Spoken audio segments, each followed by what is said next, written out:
Congress 101 seat पर आगे चल रही है। फिलहाल ये बड़ी खबर इस वक्त आप देख रहे हैं, लेकिन अगर उत्तराखंड की बात करें, कॉन्फिडेंट काफी ज्यादा बीजेपी है, 1 सीट पर जीत हासिल कर ली है, बाकी 4 पर आगे भारतीय जनता पार्टी नजर आ रही है। 2 बजे से ज्यादा का वक्त हो गया है और वक्त हो गया है तमाम गेस्ट का परिचय कराने का, क्योंकि सौरभ दुबे हमारे साथ स्टूडियो में ही मौजूद हैं।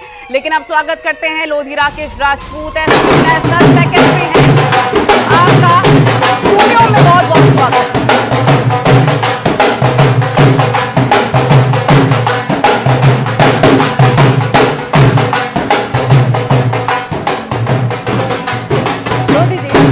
चलिए लोधी जी, इस ढोल धमाके के साथ आप काफी बूस्टअप तो हो ही गए होंगे, लेकिन जो अभी नतीजे नजर आ रहे हैं, रुझान नजर आ रहे हैं कि एनडीए 36 पर, इंडिया 43 पर, उससे भी आप बूस्टअप हुए होंगे, आपके पास लौटेंगे। लेकिन वक्त हो गया है बिजनौर के आंकड़े पहले अपने दर्शकों को बता देते हैं। एक एक तस्वीर आपको हम बताएंगे, मिर्जापुर का आंकड़ा बताएंगे, लेकिन फिलहाल बिजनौर की तस्वीर और मेरठ की तस्वीर भी आपके सामने है। ग्राफिक्स दिखाइए और अपने दर्शकों को बता दें कि मेरठ से फिलहाल अरुण गोविल 18,000 वोट से पीछे चल रहे हैं। मेरठ से अरुण गोविल पीछे चल रहे हैं। अनुपम, बिल्कुल, मेरठ से इस वक्त की सबसे अहम और बड़ी खबर, 18,000 वोट से पीछे चल रहे हैं अरुण गोविल। अरुण गोविल को मेरठ के सियासी दंगल में उतारा गया था।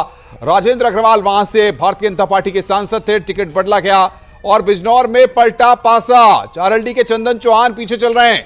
यह बड़ी खबर है बिजनौर से। एसपी के दीपक सैनी वहां पर 730 वोट से आगे हो गए, यानी कि लगातार उलटफेर का सिलसिला यहां पर जारी है। ये देखिए, आरएलडी के चंदन चौहान भी पीछे चल रहे हैं, एसपी के दीपक सैनी 730 वोटों से आगे चल रहा है। बिजनौर में भी पासा पलटता नजर आ रहा है। तमाम गेस्ट का रुख करेंगे। लोधी जी, सबसे पहले इसी पर रिएक्शन दे दीजिए, कैसा लग रहा है आपको? इसमें तो कोई दो मत नहीं है, ये जनता की जीत है। आप सब देख रहे हैं कि बहुत काफ़ी वक्त से किसान परेशान था, महिलाएं परेशान थी, बेरोजगार नौजवान परेशान था, और ये जीत एक 2 लाइन में कहूँ कि वक्त गूंगा नहीं बस मौन था, और वक्त आने पर बता देगा किसका कौन था। ये वक्त जनता ने बता दिया है कि ये आदरणीय अखिलेश यादव जी और आदरणीय अभी आगे चल रहे हैं लोधी जी। ये अभी रिजल्ट नहीं आया, अभी रुझानों में आगे हैं। हाँ। तो इसमें कोई दो राय नहीं है कि जब स्टार्टिंग, ये आने वाले टाइम पे बदलेगा नहीं पासा, नहीं बदलेगा, और आगे जाके हमारी और जीत बहुमत से होगी। इसमें देखते जाइए, शाम को आपको रिजल्ट और अच्छे दिखेंगे। राकेश जी, लेकिन सबसे बड़ी बात यह है कि यूपी में 2 लड़कों की जोड़ी, जिसको लेकर कई तरह के सवाल खड़े हो रहे थे, वो उस जोड़ी ने अपने आप को ग्राउंड पर प्रूफ तो कर दिया है, अगर इतने नंबर्स आ रहे हैं तो। नहीं, इसमें कोई दो मत नहीं है। आप देख ही रहे हैं कि पूरे उत्तर प्रदेश में और पूरे देश में इनके खिलाफ एक जन आक्रोश था, जो आज जमीन पे दिख रहा है, रुझानों में दिख रहा है, और 2 दिन पहले जो दिख रहा था वो सब भ्रमित करने का तरीका था। और आदरणीय अखिलेश यादव जी ने इस बात को भी कहा कि आप इन पे मत पड़िए, आप अपनी मेहनत जो की है उस पर विश्वास करिए, और आप जब पोलिंग बूथ पे जाएंगे, काउंटिंग होगी, तब वो रिजल्ट अलग ही हैं जो आपके सामने हैं, और शाम तक और तस्वीर साफ हो जाएगी। थोड़ा सा और वेट करने की जरूरत है। तो क्या लग रहा है आपको, जो स्कोर अभी चल रहा है, एनडीए 35 पे है, इंडिया अलायंस 44 पे है, इससे भी फिगर कुछ और बदल सकती है? इसमें कोई दो मत नहीं है, और आगे बढ़ेगा इंडिया। ठीक है, आप काफी कॉन्फिडेंट है। सौरभ जी भी कुछ कहना चाहेंगे, उनको भी डिबेट में लाना चाहेंगे। सौरभ जी, क्या लगता है आपको?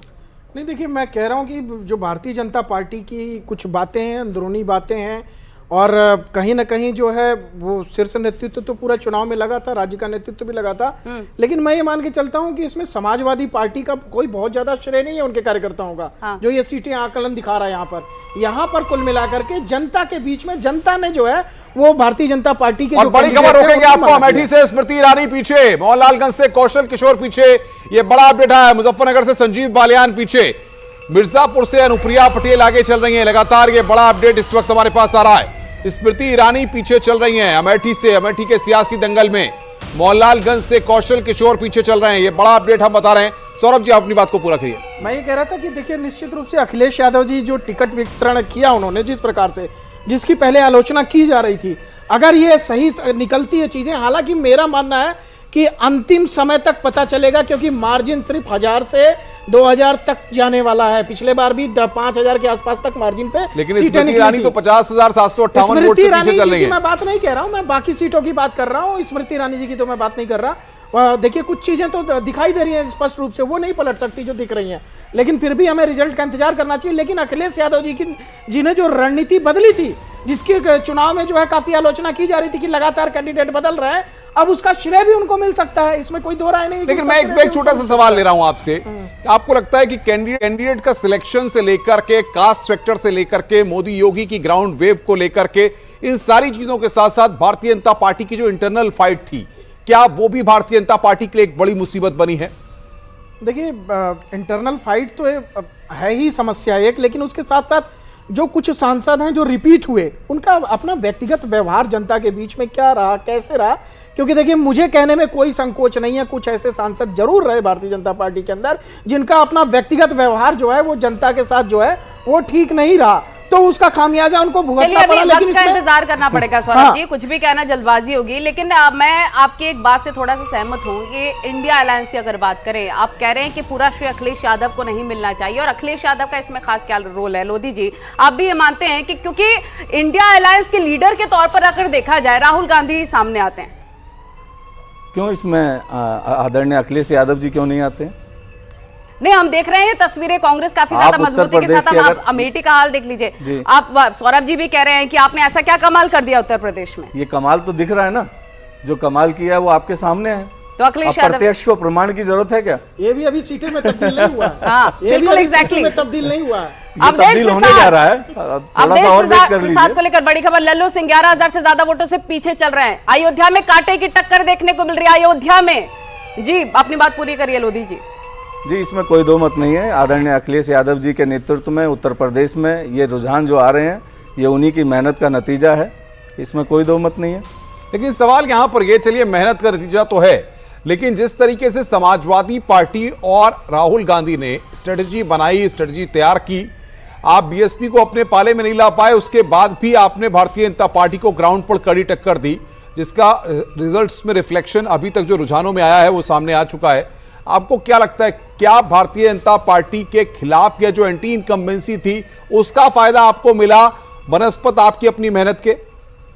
इसमें कोई दो मत नहीं है। आप ये जो देख रहे हैं रुझान जो आ रहे हैं, इस पे ज़मीन पे हम लोगों ने मेहनत की है और जन आक्रोश था, इसमें कहने में कोई दो हर्ज नहीं है। और इन्हें भी मानना चाहिए कि जब जनता आक्रोश दिखा रही थी और ये लोग अपने एरोगेंसी दिखा रहे थे, इतने हिटलरशाही थे, और जो आदरणीय अखिलेश यादव जी ने एक नारा दिया पीडीए के नारे से जन जब जागरूक हुआ और उन्होंने ये देखा कि हमारा संविधान खतरे में है, हमारा लोकतंत्र खतरे में है, किसान के साथ क्या हुआ इलेक्शन में इन 10 सालों में आपने देखा, महिलाओं के साथ क्या हुआ, ये सब जब इकट्ठे हो गए मुद्दे, तब ये इकट्ठे होकर आपके सामने ये जो रुझान है, ये सब उनकी वेदना है, और इससे भी अच्छे रुझान आने वाले हैं। आप देखते जाइए जो बढ़ते जाएगा। कौन सी सीटें आपको लगता है, स्पेशली अगर एसपी की बात करें, कौन सी सीटें आप देखते हैं, कितनी सीटें देखते हैं आप अपने पाले में? नहीं, मैं तो ये कह रहा हूं कि सारी 80 की 80 सीटें आप देखेंगे। आदरणीय अखिलेश यादव जी शुरू से कहते आ रहे हैं, लेकिन फिर भी जो रुझान है, और बड़ी खबर इस वक्त राहुल गांधी रायबरेली से 2,55,698 वोटों से आगे।